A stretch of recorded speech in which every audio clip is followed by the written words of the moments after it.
Okay, so continuing on here, just kind of dragging you along on my adventure here as quite simply, as happens in the creative process. I'm not really sure what I want to do next year. I've been thinking about it a little bit, and I could go the route of adding keyboard, maybe some keyboard parts. I already have this sample that I brought in down here that's at the beginning of our song. So I suppose you could say it already has kind of a little bit of a techno thing going on there in terms of being just a pure guitar-oriented song, like a guitar-oriented rock song or something else, whatever you may call that. I don't even really know what they call. Back in the day when I was an up-and-coming young musician, there was different styles of music. I don't even know if they're relevant today in the sense of I don't know. I was going to say in terms of styles and names of styles, and there's a lot I could say about that. I mean, what I was alluding to was that when I was up and coming and a young musician, there was terms like new wave music, which was kind of a hybrid. It could be a lot of things really, but it was kind of a hybrid rock, almost like rock punk, and even with techno with keyboard and there was some rock music that used keyboards too, but then there was these other styles that were people always have to put a label on things, and I understand that. I respect that. Although recently, like I was listening to something, and they were talking about I don't even remember what it was, but they were talking about I think it was styles of like modern um, metal music, I suppose, and just the sheer number of styles. It almost seemed like every band that came out must have had a new style. Just the sheer number. They were just going through lists of names of things, and it just seemed a little silly to me, I suppose. That there'd be so many different styles. It almost seems I don't know that it's a bad thing necessarily, but it does seem maybe a slight case of overkill or something. But in any case, those are some of the decisions you have to make as a songwriter, and I mean, especially in the case of if you're, producing your own songs, like I do here, and the fact of the matter is that generally speaking, I don't use that many tracks compared to other, mixers, engineers, producers. When I see their track count, sometimes I go, "Wow, geez, I need to make more tracks. I need to aspire to make more tracks." But it's somewhat, in the case of what I'm doing here, it's somewhat misleading because really, we've got one track for the drums here. Now, usually, when you're looking at this in terms of a track count, all you'll see all the individual drums displayed here, which I mean, really we have the same thing here because when we open this plugin and we go to the edit feature, we have the mixer of all the drums right here. And so it's just like, I don't know. I guess I end up thinking, why do it twice? I can assign these so that they're all individually showing up here in this area where the other instruments are and stuff. But I figure, well, that's just an added step. Why do that when I can do all that mixing here?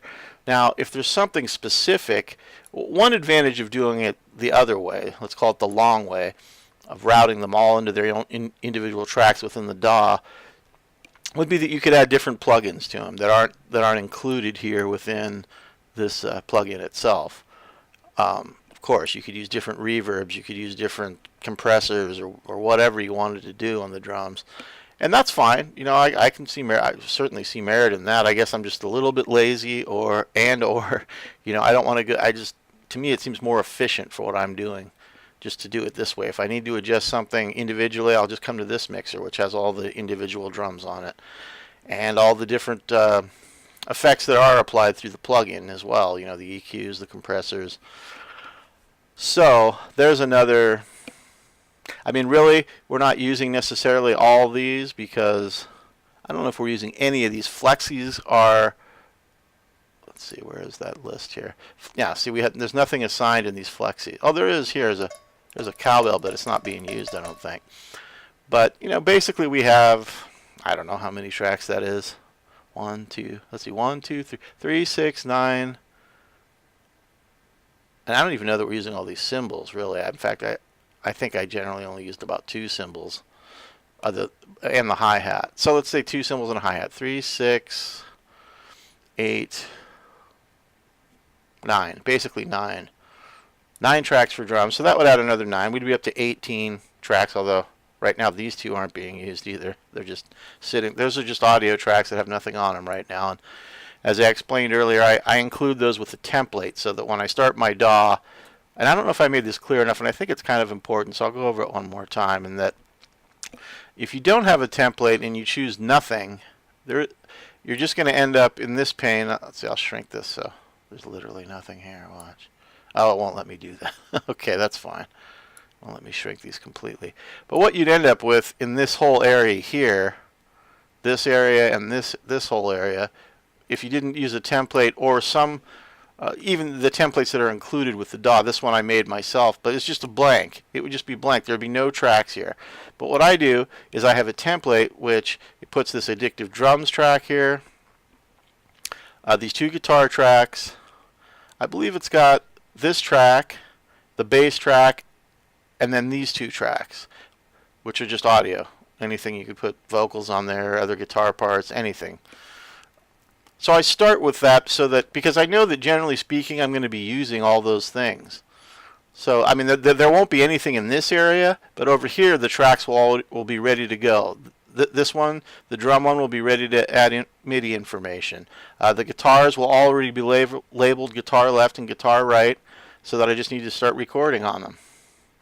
And same with the bass track. It's labeled bass and it's got its color information there, and so on and so forth. And it just makes it a lot easier than, I like it that way. It's just easier than starting things completely from scratch, I think. Because I know that generally speaking, I mean really, every time I'm going to be using something of these, if not all of them. Something of these tracks, okay?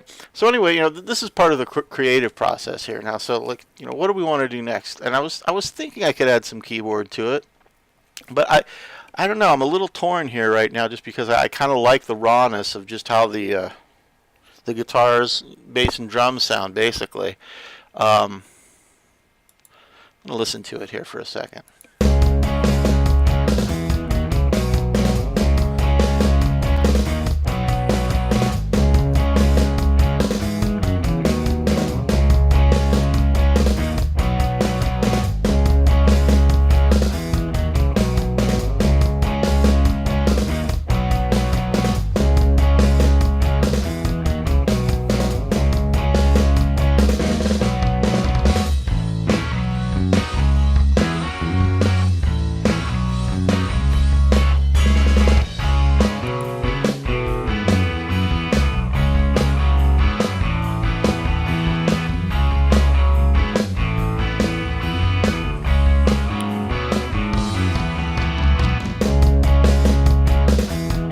And that's back into the verse part there.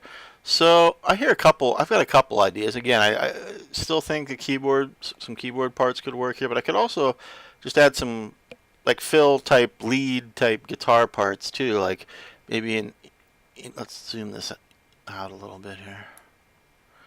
Maybe just a little guitar part in this section here leading into these 3 blocks, which are what I'm thinking of as the verse right now, or like a vocal area. So just this section right here, these 4 bars.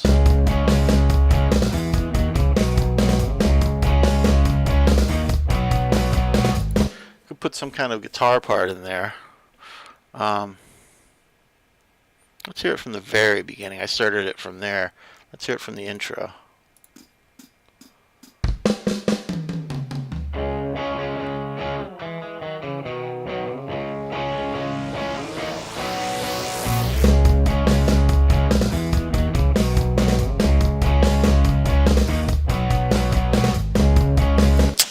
No, I kind of like the simplicity of that. I mean, I often find that to be the case in my song creation, and that I don't know, simpler seems better, I guess I'd say.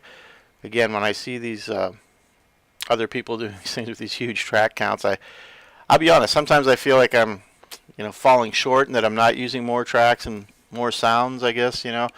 But there's something too about just the simplicity of, you know, like what would be I don't know, this could be like a 3 or 4 piece band, rock band, just playing something, that appeals to me, frankly. So I don't know that I feel necessarily. I mean, another thing I could do is I could multi-track these guitars. I could have 20 tracks of guitars, but I don't know. I've never really gone that route. Usually, like 2 main tracks for me is enough. Again, I'm not saying that my way is the right way by any means, or that there even is such a thing as a right way. But a little bit tricky here. So yeah, sometimes I just have to keep listening and thinking, and then maybe sometimes I'll even experiment. And, I'll set up let's set up a keyboard track and see what we come up with here. Hold on. I've got my keyboard turned on over here. So we have to decide now. My keyboard has a lot of sounds in it, and I could use the internal sounds from the keyboard, which would mean that then I would use an audio track. And I would just come over here, and I would turn all the effects. This is just volume. I think it's technically a volume pedal, but I don't have an external MIDI pedal set up, so it's always just set to wide open. So really, it doesn't matter if that's on. But I have to make sure everything else here is turned off, unless I want to affect the incoming sound of the keyboard, which sometimes I do. I also have a little bit of a bug here sometimes, which I don't know. I've never figured out. I don't know if I've even really tried very hard to figure out. But somehow MIDI information is being sent often when I change patches on the keyboard, and somehow it's changing the patches here, which then turns on sometimes these individual, like the distortion pedal or the amp, and I have to go back in and change it, which is really kind of a pain in the butt, to be honest, but I deal with it. But in any case, the basic concept here is to turn all the effects off here, at least for me, so that it's not affecting the incoming sound from the keyboard. Now I have to come over here and choose my input, which would be line left and right. So that would now be picking up the keyboard. Let's see. I think I have to assign a track. I also have to turn off. See, right now when I hit my physical keyboard over here to my left, which you can't see, it's triggering the drums. So I have to go over here and do some fancy fiddling here with this. There, now it's not.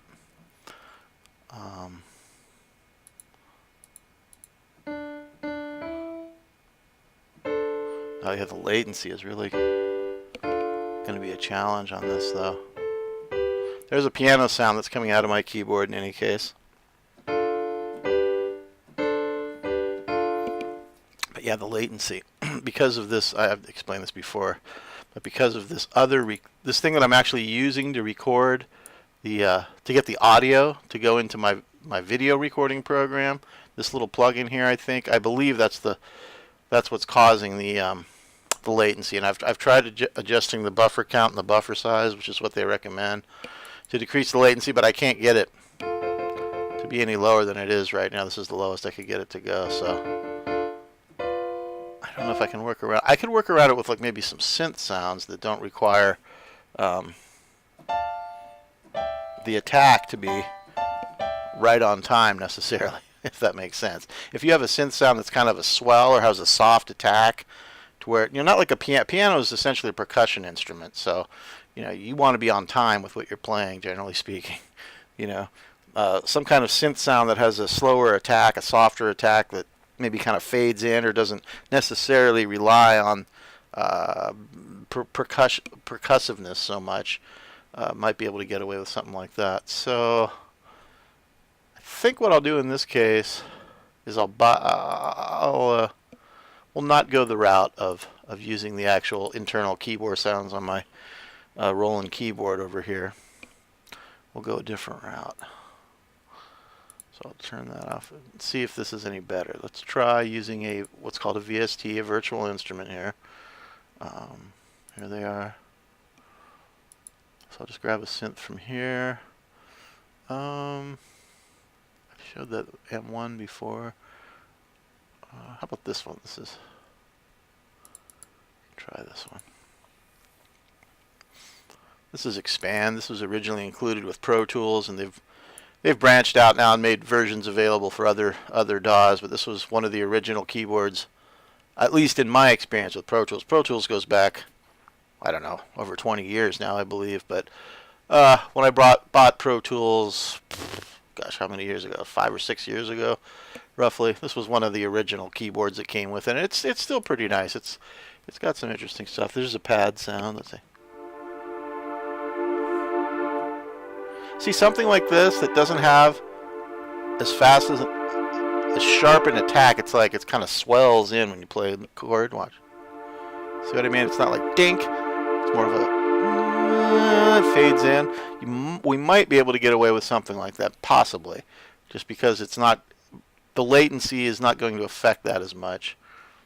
And again, the latency is the amount of time from when I hit a note on the keyboard to when I actually hear it. And what's happening is, right now there's about, I couldn't tell you the exact time, but I would say it's between a half second, somewhere around a half second maybe a quarter to a half second when I hit the note on the keyboard to when I actually start to hear it. So yeah, that can be tough with something like a piano, trying to play right in, in fact, practically impossible for me anyway, to try to play in time when the notes are sounding a quarter to a half second after you play them. It's very difficult. And it's normally not the case. Again, it's because of this recording, this video and audio recording I'm trying to do of this session. Normally within the session itself it doesn't happen. I think I showed you before my latency is normally 9 milliseconds, which is what, 9,000ths of a second. That's not something you're really going to notice. Unless you're like, you've got like Superman hearing or something. So let's see, what could we do here possibly? Let's see if we can. Sometimes I'll just go through and find something that's a sound that I like. Like, what about this?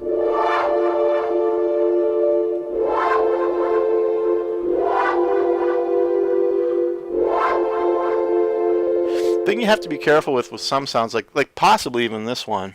Those pulses in the sound, even those little arpeggios type things that are happening in the background there.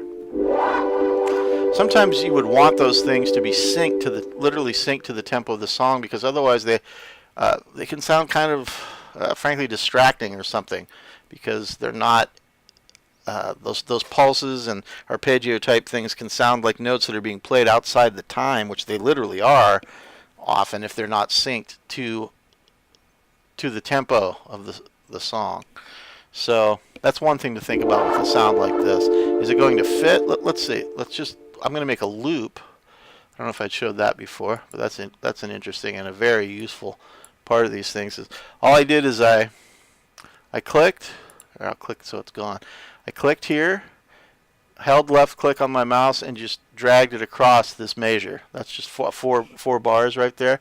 Now once I have that area, you could call it highlighted, but technically it's making it darker there. I think you can see it's gray. It's a darker gray than the area around it.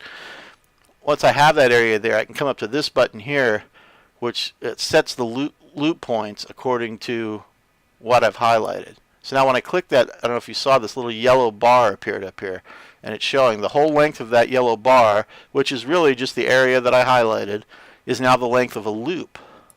So when I play this back, when it gets to the end of that yellow bar, when the now time marker, this thing, gets to the end of that yellow loop, it'll just loop back to the beginning of it and just keep playing until I stop it. Watch.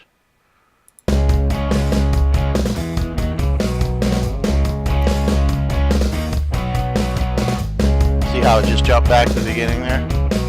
So now I can come over to the keyboard here and just audition some sounds that I want to see, see if they will fit in this section of the song, or if I think they fit. I'm trying to remember the key. I believe this is basically like a C sharp, I believe.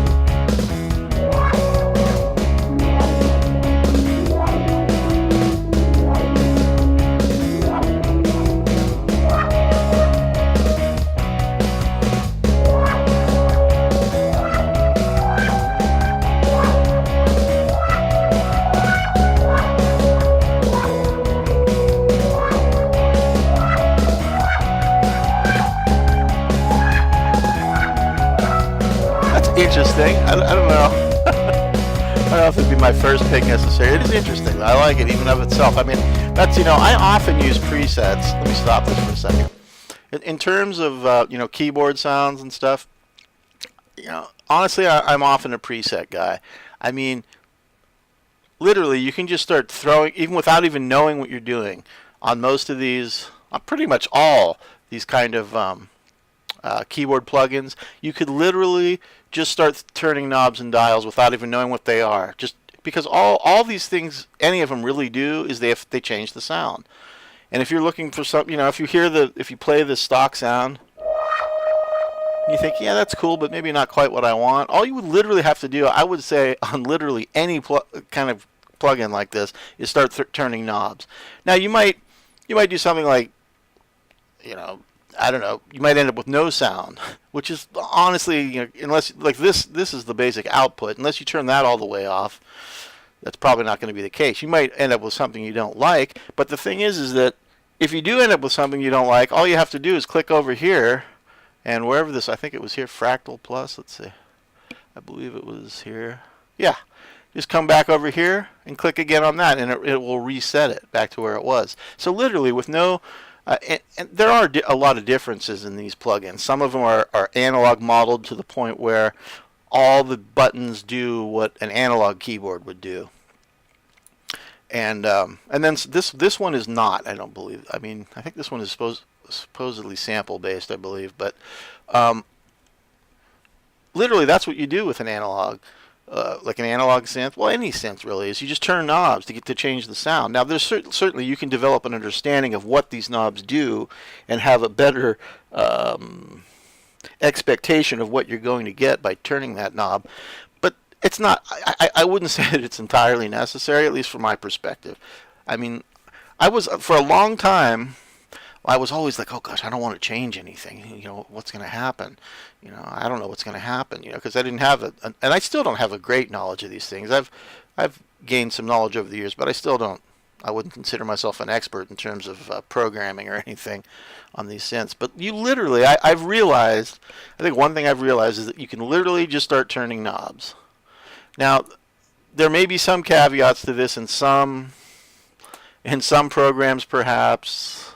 None that I know of, really, because literally I believe like anything on this that I change, literally any knob that I turn, except for maybe even the level output, can all just be brought right back, how I just showed you, just by coming into these presets and re-clicking on the preset, or even a different one.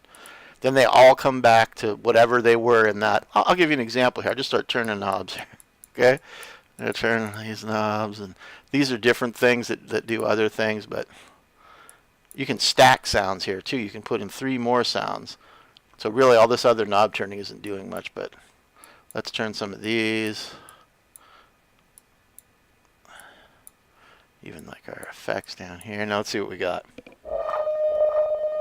Very similar but different. At least subtly different. Now watch, I didn't even really know. I just was turning knobs there. So now if I just come back here, go back to the preset, which was this one right here, click on it.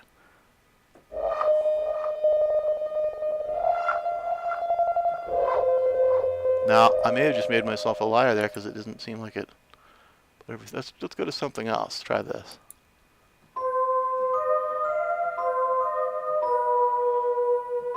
Okay, I think I just may have made myself a liar, at least in terms of this, because it doesn't seem like it's resetting these knobs.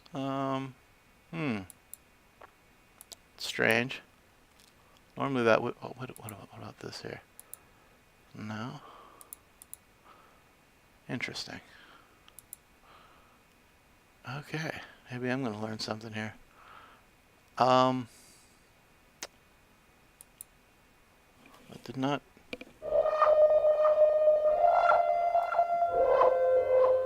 Let me see.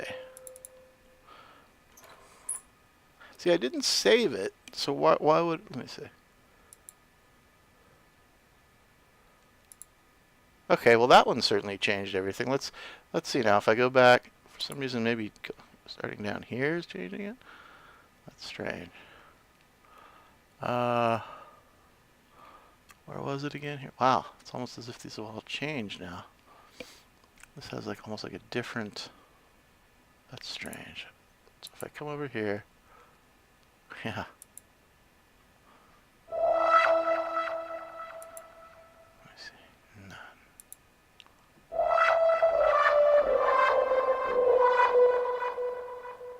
Alright, so, trying to figure this out. See, these aren't even in the same order here. That's interesting. I don't know why that would be. Same category select, soft pads, but the presets are not in the same order as they are if I come over here. See, if I come over here, go to soft pads, there's that fractal plus right there. Okay, if I come over here, click on soft pads, it's not there. Strange, it's in a different order here. So, wait, did I just see it? Maybe you see it. I don't see it at the moment. Oh, flutish. They aren't even in alphabetical order or anything here. In fact, I don't see it. Didn't it say? Yeah, there would be. I'm just looking for that plus sign because none of these even have that plus sign after it. That's strange. Okay. Let me see. It's got me a little confused. See, it says it's under 000 soft pads. There it is. And these are all these. Not all of them, but a lot of these have the plus after them. Okay, is that our original sound?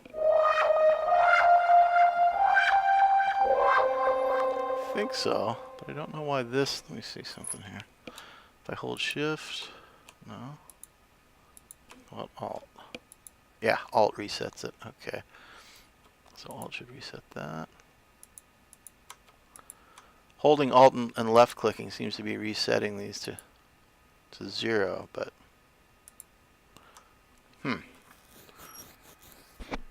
strange. Well, seems like that's a different set of sounds than we have here. There's fractal. So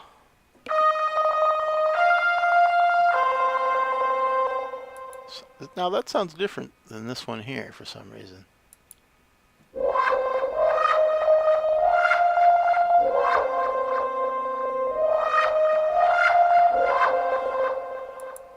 Alright.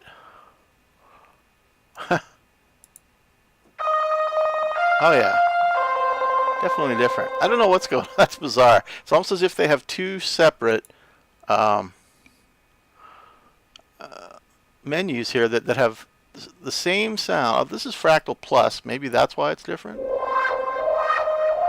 Hear that? Now listen to this one. This is the same, in the same category, although this one says 000, I believe. Yeah, this says 000 soft pads, and this one says 01 soft pads, but it has the sound fractal. But listen to the difference here. Definitely a difference between that and this. Where'd it go? That and this. Yeah. So forgive me. I mean, what I described, I believe, is happening when I use this menu. Let's try it one more time. Change enough of these knobs to where it's obvious something has been changed. Put our pan over there. This FX end up. Okay, now, so if I come over here now and click on it again, watch like these knobs right here. See if they move. Yeah, see, they all snap back. So it's what I was describing is happening there. For some reason, it's not happening when I access this menu. I don't know why that is. That's kind of strange. I'm sure there's an explanation, but I don't know what it is. In any case, let's try something here. Let's try this one, maybe. What's this do?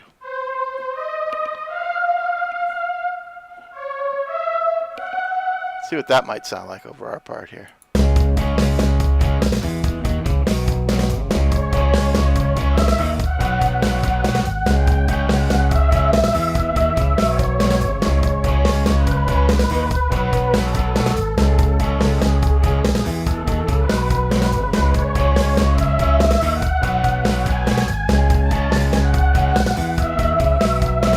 could hear that. I could hear something like that in there. Still, the latency is bothering me a little, even with this sound. I'll tell you what, let's do. Let's try a test recording, maybe. Here's the track that we have this synth on. Expanding it a little bit here. So I can expand this more, and it shows different options here. This is our input options, and this is our output options. We can route to where we want to go. This one routes what's coming into the track, and this one routes where it's going out. See, it's going to the master, which all of these tracks will be doing it right now. But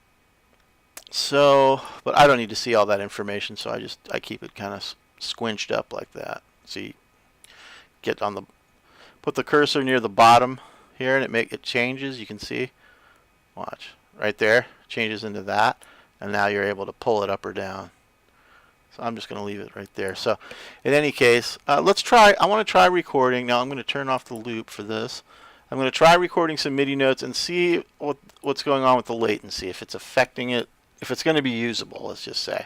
So we're going to get a count in here now when I start recording. I don't know if I mentioned that before, but I'm not even sure. Let me check and see what I have it set to. It's probably set to 1, to like 4 beats. Let's see, that's under metronome. Yeah, the record count is 1. I can put it to 2. I can put it to anything I want. It's going to go 1, 2, 3, 4, and then recording is going to start on the 1 of the next bar. So, or the next measure. So I think I'm going to leave. Usually when I'm just recording musical parts, I leave it at 1 because I want to get in. You know, I don't want to wait a long time. On the other hand, if I'm doing vocals, I have my mic set up 6 feet from where I'm sitting here. And so I usually set it to 2 because I need a little more time to be sitting here, start the recording, get up and get to the microphone. For that simple reason, I'll change this to a 2 measure count in, just to give myself enough time. And sometimes I'll even start like a measure earlier than where I want to come in. In fact, I actually find that's frequently a good idea with recording vocals, just because sometimes there's breaths or just the beginnings of notes that happen slightly before the measure, and you almost need those, really, I've found anyway. If you try to start just right on the exact 1 of the measure with vocals, sometimes you get a very clipped sound with whatever the first word is, especially if it's falling on the first beat. You'll actually cut off part of the word, and you might think, oh, well, that's just a timing with the vocal, but not necessarily.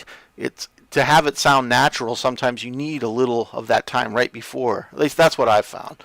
I mean, and it's probably just a fraction. You know, it's probably like, I don't know what it is, maybe a 30-second note before the bar starts, just the beginning of a consonant sound or something. Anyway, but being as we're doing a musical part here, I'm going to see if how this comes out, if it sounds usable to me in terms of the latency and whatnot. I like the sound. The sound's interesting. It's kind of a basic sound, but that's okay. Let's see what happens here. So I've armed my track to record. I'm at the beginning of the measure where I want. I'm only going to do the 1, the 1 4-bar section here, basically. So let's see what happens. You'll hear a 4-bar count off, and then I'll start playing.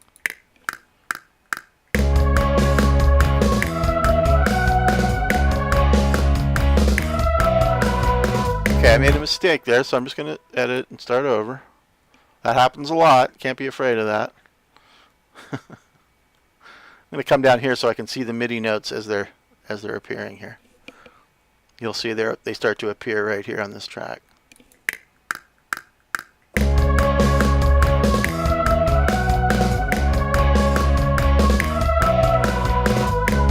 And that's all it is, really. That part right there was basically 4 bars. So like one of these sections, if you want to think of this as a section, that's a 4-bar section. But I do think that maybe the latency. Now I can change these notes. Here's the notes that I just played, and they're displayed somewhat crudely there. But those are the notes that I just played on this keyboard track. Now I can come down here in the piano roll where we looked at the drum parts before, and because this is MIDI information, it's going to show up here too. I just have to select it. I go to Pick Tracks and expand, and now here they are. You can see this is a there's a velocity. That's the symbol for velocity there. So we know that a note occurred here, right here. We just don't know where it was because we can't see it. So we got to go up or down. There they are. So there we have it. Now look, now here's the beginning of the measure. And because of this, well, let's say at least in part, in large part, I think I would say because of the latency here. See how late this note starts in comparison to when the actual measure starts? Now these little, I don't know if you can even see these, but these little rectangles here, like if I click on, let's see, if I do that, there, these little blocks, see I can move this to the next block and the next block. Those little blocks are currently divided into 30-second notes. This is where we assign the resolution for this area. It's currently divided, so each one of those little blocks is the value of a 30-second note.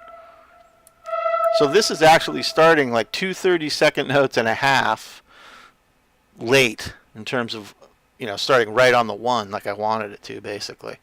Now, I mean, you can change this resolution by clicking here.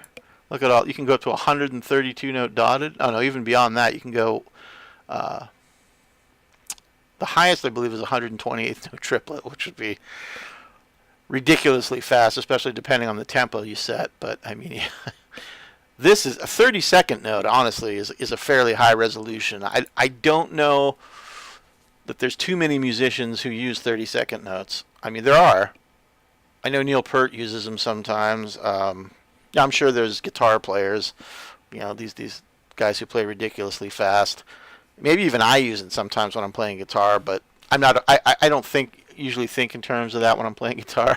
I'm not the most theory-based guy. I do know some theory, but I think more in terms of shapes, and I do think in terms of scales and keys and modes and things like that. I just don't think in terms of note durations too much when I play guitar, for whatever reason. Not in terms of, at least not in the concept of like, quarter notes, half notes, quarter notes, whole notes, any kind of subdivision of notes like that. I just don't think, my mind doesn't work that way. I wasn't formally trained, and I have picked up stuff over the years, but I don't know, for whatever reason. I do think, I do occasionally think of that, but usually when I do, it's just in terms of, do I want to play faster or slower here? Do I want this note to be faster or slower? Do I need to go to do I need to play this twice as fast as I'm playing? I think of it in very simple terms like that. So, in any case, what I can do here is, because these are MIDI notes, I can look at the other notes. See, this one started not that much late, really. That's almost just like a human, when a human plays, they're not going to be necessarily right on the line every time. That's true of just about everyone. We're not machines. We don't play things exactly on the beat. And actually, it's said, and I think there's a lot of merit to the idea that because of this technology, this DAW technology, you can literally put just about everything, if not everything, even live, even audio. This is MIDI, and what I can do with this MIDI, back up just a little bit here, is I could literally just click on this note and drag it up. So now the note starts literally right at the beginning. See, I could do that with all the notes. In fact, there's a shortcut I could use that does all the notes at once if I wanted to. And for the moment, I'm going to leave that where it was. I'm going to undo that. But you can literally do the same thing with audio, which is kind of crazy. But I mean, like, my friend sends me drum parts sometimes, and in a way it's easier to do with drum parts because what's called the transient, which is the visual representation of the sound. Like if we're looking at these guitar parts, I'll show you real quick here. The transients are basically like the waveforms, and where they start. Like if I click here, which looks like the beginning of this, you'll see there's a little before that. See, it actually starts closer to right there. That's when the sound this is kind of just nothing here, or close to it, when you get something that small. But right here where this thing starts is where the beginning of what's called the transient. All this is transients, these peaks and whatnot. But on drums, it's usually very concise because it's a percussion instrument. The transients are usually very easy to see where they begin and how they taper off. Sometimes with other things, it's not as concise. At least that's what I've found. You can see here in these guitar parts that just because, I don't know, the nature of what it is, it's not necessarily as concise as a drum part would be in terms of the transients. But in any case, you can literally go in and move those around, put them all on a grid if you want, so that every note that drummer played, literally live, real recording of drums, is now right on the grid. Everything's perfectly in time. And like I said, there's something to be said that these things can sound too robotic, or they just lose something of the feel. Now, sometimes there's something you do want to move. Sometimes there's something.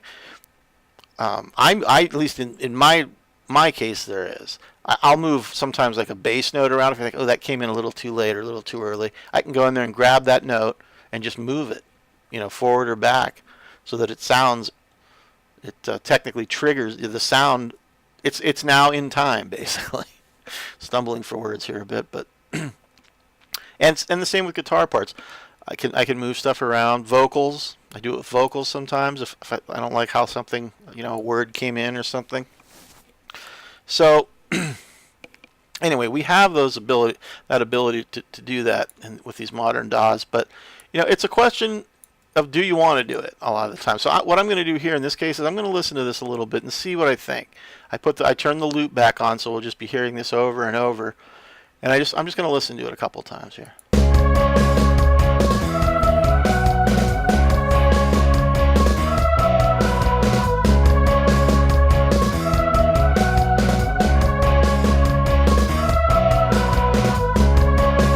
Now, my honest opinion is it's not horrible. I do think I want this one to start earlier, let's say.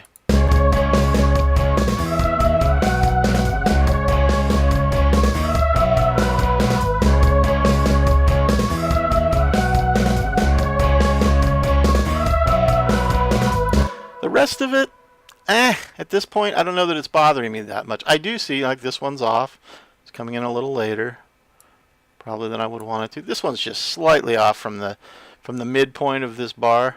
Just slightly. There's the midpoint. It's just, just slightly coming in late. This one, And this one actually rang over a little. I think I will bring that back, because here's the beginning of this bar. So you can see this one's almost as off as the first one was that I moved. So maybe I'll bring that one back. And then I did notice this one's slightly off. I'm going to leave that one alone. I'm going to bring the tail of this one back. That's the ending of that note. It's ringing over this one a little bit. And then I noticed that this one's actually early. This one's coming in 2 30-second notes before this bar. So I'm going to bring that one back. And this one ran over the end. I'm going to bring that one back too. It lasted past the end of the measure. Let's see what that sounds like now.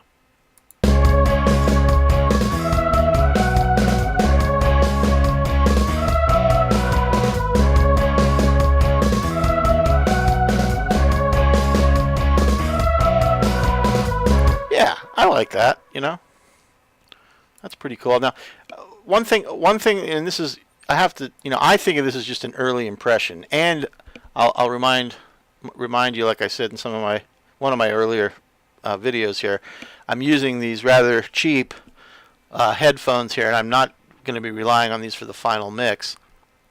But one thing that's striking me here is just that this sound may be a little bit too loud overall. So I'll just play it. And I could turn it down at I could either turn it down on its fader, which is right here, or I could go into the plug-in itself and turn down the level output. I think I'll do that in this case. See, I'll go further. I'll turn it almost all the way off, and then slowly bring it back in.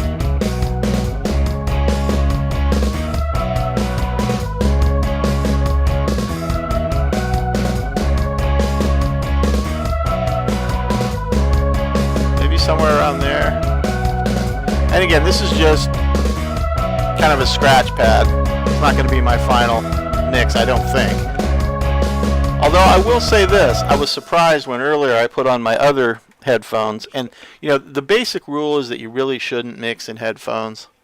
You really shouldn't. They're not the best, and it's not just because they're headphones in the sense that they may not have a flat EQ response, although that's often part of it. It's not just that, it's also the unnaturalness of having isolation on each ear and the sound being like forced directly into each ear. When you're listening on speakers, like monitor speakers or any kind of speakers in a room, you're getting, I don't know if this is the right word, but you're getting crosstalk. Your left ear is hearing a little bit of the right speaker and vice versa. Your right ear is hearing a little of the left speaker, and you are hearing some of the sound of the room, depending on how soundproofed it is. But even in soundproof rooms, generally speaking, you're hearing something of the room.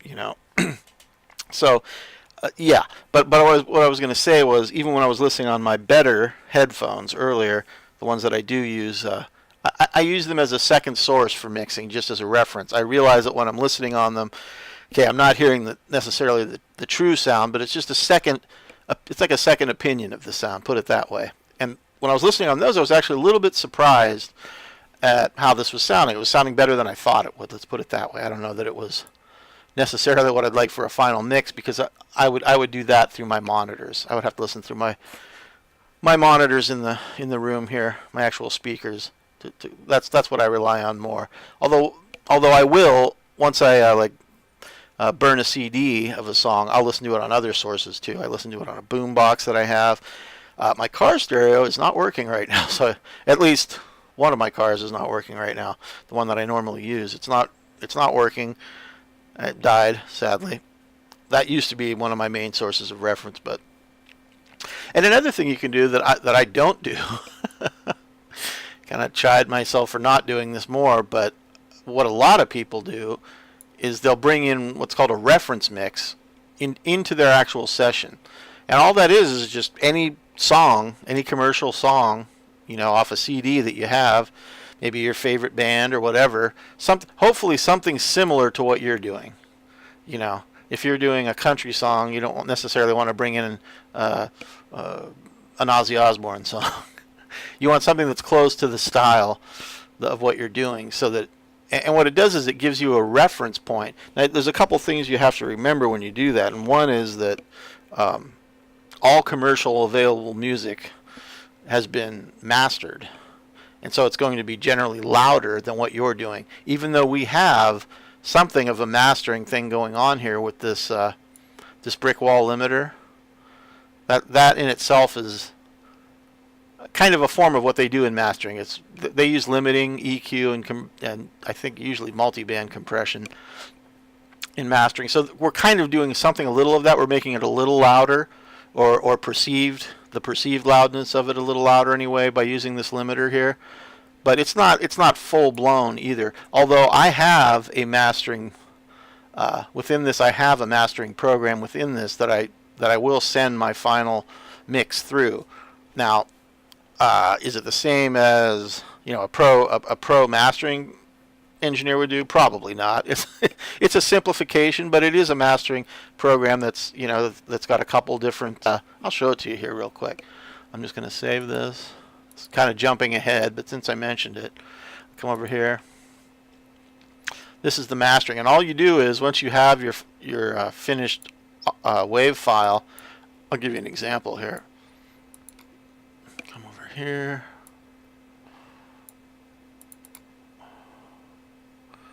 And these are finished wave files. Now this one, I believe this one would not have mastering on it, because it's all the ones with mastering, I believe, have a 1 after, or at least a number after them. So this is, but you can see this is, I'm pretty sure this wasn't mastered. I didn't put it through this program here, which has what's called the master chain here, and it's this plug-in that has it. I'll show you that in a second. But do you see how chopped off this is, and how, I don't know if you remember in an earlier video I was talking about these things often end up looking just like rectangles. See, this is the same as those audio files we were looking at earlier. It's an audio wave file, but it doesn't really have, except for these little lines we're seeing, those little gray lines. It doesn't have any peaks and valleys. It's been limited to the point where it's literally, that's all it is. It's just almost just like a solid bar. So, and this is even, I believe, I could be wrong on this, but it's often the case that this is what the files, even before I master them, this is what they normally look like after you master them. But because I have that limiter on the master bus, it's doing something very similar to mastering in that it's creating this kind of chop top, chop bottom look. So here's what's on this. Let's see. There might just be, it looks like it's just a compressor in this case. Yeah, it's just this compressor here, it looks like. So that's all he's doing here. This is designed by one of the guys who used to work at Cakewalk. He just recently not there anymore. But I thought, honestly, I thought there were a couple plugins in here, but it appears to be just this compressor. That's all he's using there. So it is essentially the same thing I'm using on my master bus. It's not even a limiter, it's just a compressor, although they're essentially the same thing. So anyway, that's the mastering program. I'm just going to get rid of this for now. And I like to save this so it's higher on my list of things I've recently worked on. And I'll go back to the other thing here. Anyway, see, this limiter is what I'm using here. I showed you this before, but it's essentially just a compressor. Although it's got, what is that? I'm trying to think of it. I guess it's got like a super fast attack. And you can set the release time, but I believe it's got the super fast attack, and it's literally, that's what's causing it to have just that kind of chop top look. I mean, see, if you look at one of these other WAV files, look at these. These are the same thing that we were just looking at. See how they have peaks and valleys? They're not just like a solid bar. Like here's what they would look like that. That's almost what it looked like in that mastering program, except there were little lines which indicated little peaks and valleys, but I mean, it almost looked just like a solid bar. And that's all it looks something closer to like that, but I can't get it to look exactly. But you can, again, when I adjust this here, this isn't changing the sound, it's just the visual representation of the WAV file. It's like increasing it or decreasing it. Okay, so there we go. I kind of feel like I'm over explaining things here and rambling a bit, but oh well. So here we are with this part, this keyboard part added now.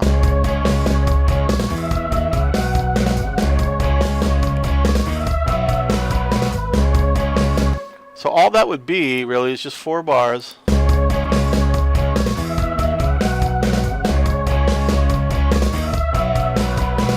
And then into what I'm thinking of to be the vocal for the next 3 bars here.